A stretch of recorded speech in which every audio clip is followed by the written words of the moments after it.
Sobre esse cenário eleitoral no Nordeste, a gente conversa agora com o Renato Meirelles, que é presidente do Instituto Locomotiva e gentilmente nos atende. Tudo bem, Renato? Boa tarde, obrigado por estar conosco.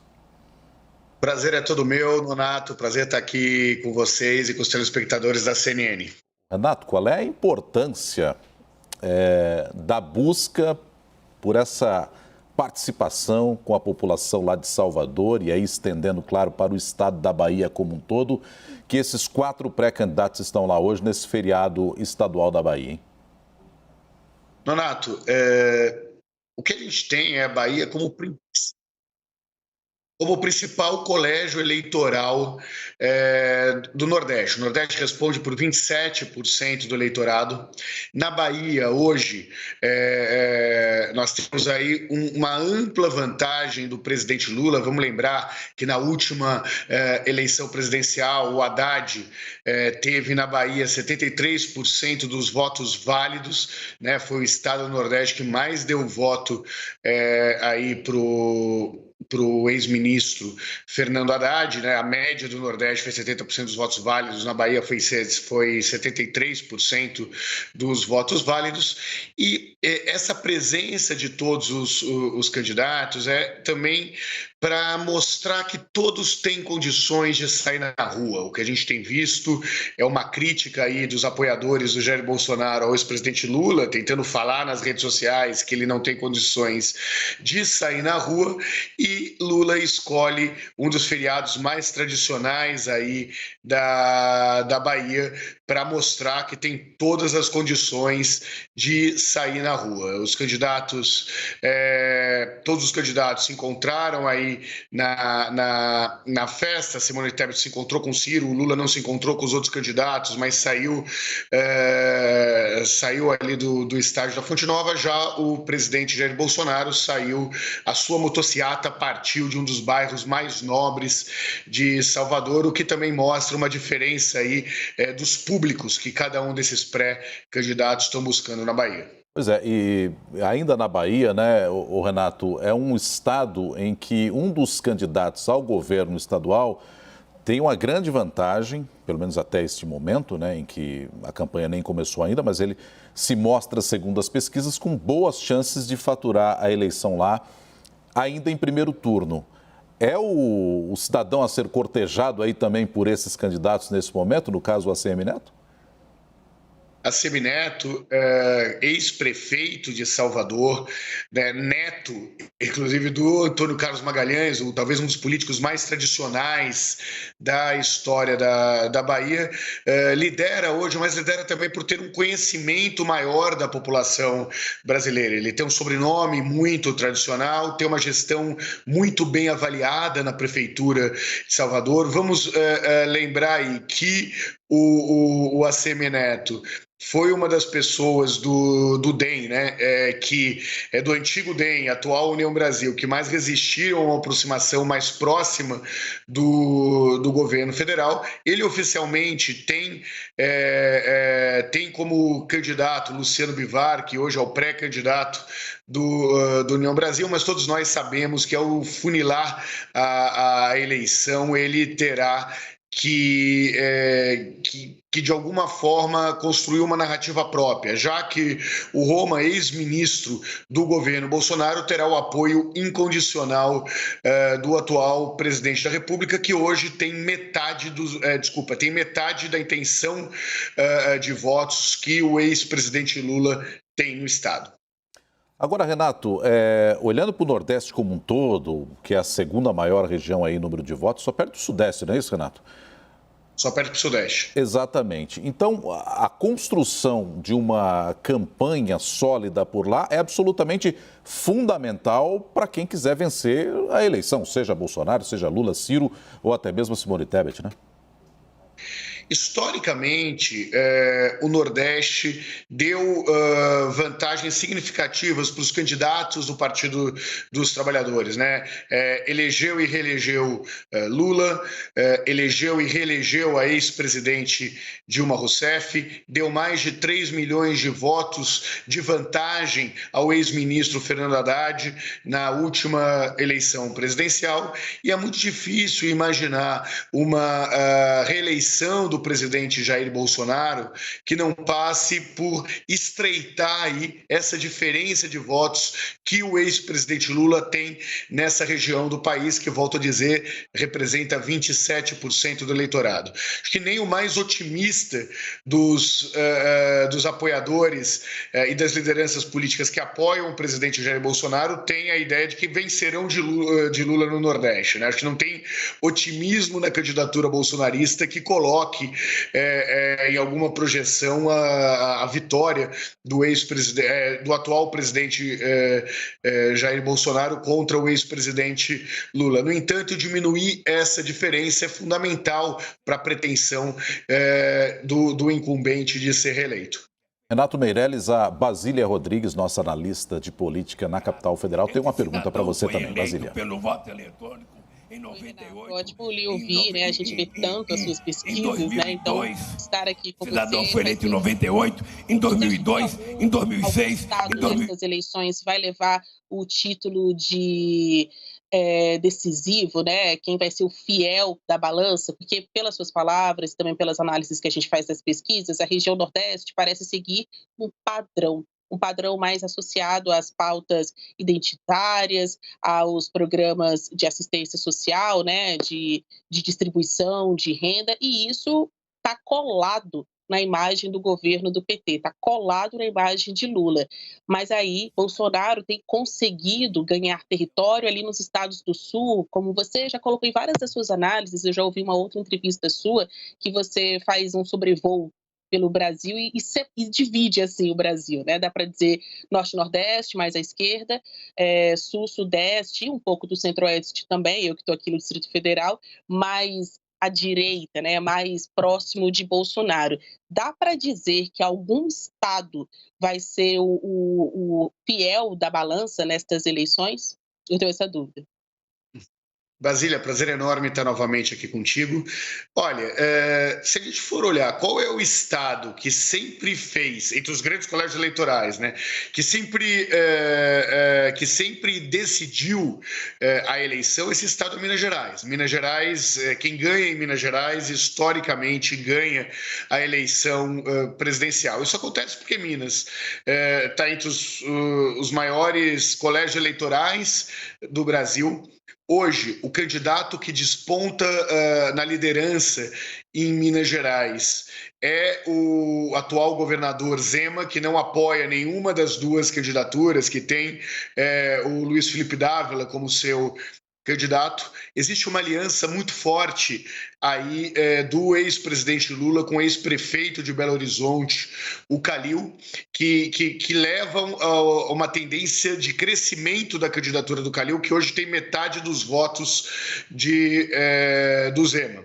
Por que leva essa tendência de crescimento, Basília? Porque o Calil é mais forte exatamente nas regiões em que o ex-presidente Lula é mais fraco, que é na capital e no sul de Minas. Já o ex-presidente Lula, ele tem uma participação de votos muito grande no norte de Minas, que é aquela região que faz fronteira com o estado da Bahia, que hoje recebe o presidente Lula. Então é uma junção em que um ajuda o outro, né? E não é à toa que hoje o ex-presidente Lula goza de uma vantagem bastante confortável aí no estado de Minas Gerais.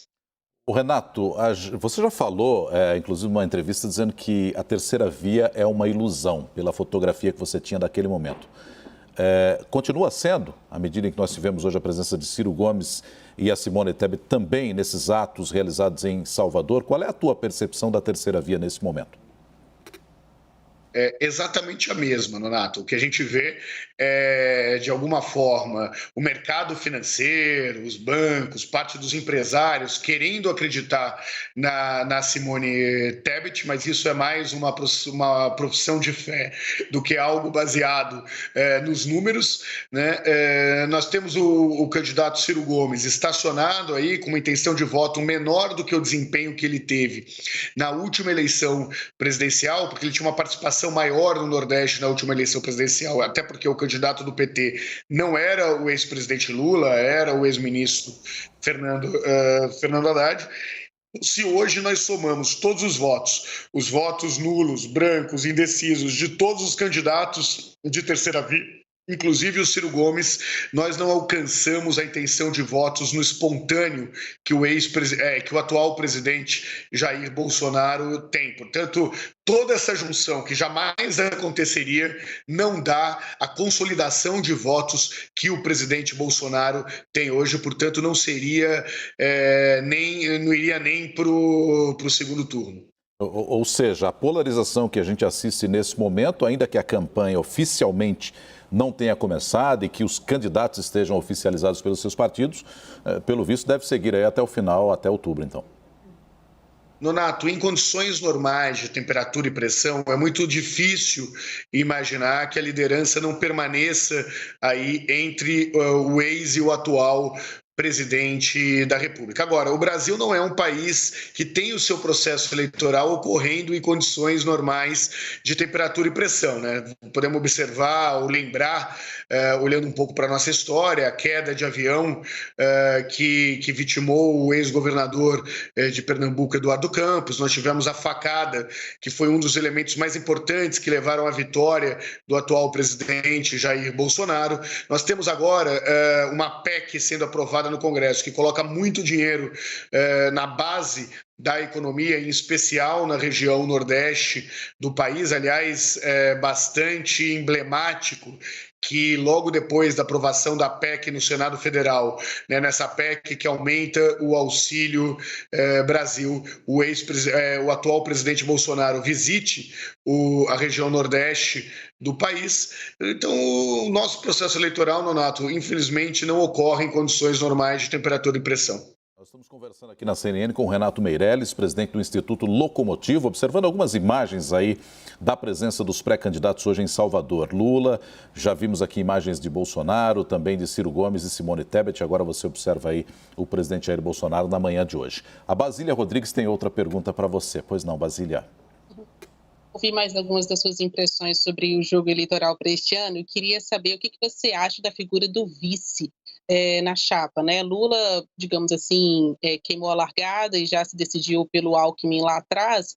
Bolsonaro tende a formalizar essa escolha, né? Ou confirmar a escolha de Braga Neto no dia 23, agora, 23 de julho, e a gente tem Ciro e Tebet no jogo do eu sozinho aí, sem um vice, né? Para chamar de seu e andar em lugares como este que a gente está vendo aí, a capital da Bahia. O que você acha? A presença de um vice ajuda, atrapalha nas pesquisas? Para as pesquisas eleitorais, vocês tendem a formular perguntas sobre o vice, né, destas pessoas que estão colocadas aí como prediletas? Basília, se a gente for perguntar qual é a capacidade de agregar votos de um vice-presidente da República, como se alguém votasse no vice, isso é bastante baixa, né? Bastante, eu diria nula até historicamente. O vice serve, em geral, para sinalizar dois movimentos, né? Ou para sinalizar uma visão sobre o país. Não é à toa que o Braga Neto tenta vincular cada vez mais a visão do Bolsonaro como alguém ligado às forças militares, mantendo inclusive essa ameaça velada, né, de só aceitar um resultado eleitoral no que ele diz de uma seleção, numa eleição e numa apuração que seria auditável, o que é, mas na visão dos bolsonaristas, na narrativa bolsonarista, não é. E, por outro lado, o ex-presidente Lula, ao escolher Geraldo Alckmin, ele sinaliza para o Brasil um movimento de união nacional, uma sinalização ao centro. Inclusive, parte da dianteira que o presidente Lula tem se dá por eles, na prática, ter se mostrado como o candidato de terceira via, né? O bolsonarismo tenta consolidar uma base fiel, o presidente Lula tenta caminhar aí ao centro na escolha do vice-presidente da República. Mas essa é apenas uma função do vice. A outra função do vice, Basília, é garantir aí as coligações partidárias, né? Essa coligação partidária que levou, por exemplo, à escolha do ex-vice-presidente da República, Michel Temer, e ex-presidente, que se tornou presidente da República logo depois, e é um movimento que tanto Ciro como Tebet devem fazer, a Simone escolhendo aí um vice-candidato ligado, provavelmente ligado à região Nordeste, que é o senador pelo PSDB, o experiente senador pelo PSDB, Tasso Gereissati. Ciro está à espera de uma composição mais ampla, que amplie para além do PDT a sua aliança, o seu campo de alianças, por isso que ainda não indicou o vice-presidente da República. Em resumo, o vice serve para sinalizar aos eleitores em que campo cada candidato ao presidente quer se posicionar ou, por outro lado, para garantir uma coligação partidária. Renato Meirelles, presidente do Instituto Locomotiva, muito obrigado pela entrevista aqui à CNN. Uma boa tarde para você. Boa tarde, Nonato. Boa tarde, Brasília. Eu queria convidar todos os telespectadores da CNN para visitar o site da CNN, que cobre eleições, e olhar o agregador de pesquisas da CNN, que dá um retrato bastante preciso aí da intenção de voto espalhada pelo Brasil. Um abraço, até a próxima. Valeu, sem dúvida. Obrigado, Basília. Até mais. Lembrando, o site da CNN, cnnbrasil.com.br/eleições. Você tem todas as informações em torno do pleito desse ano de 2022.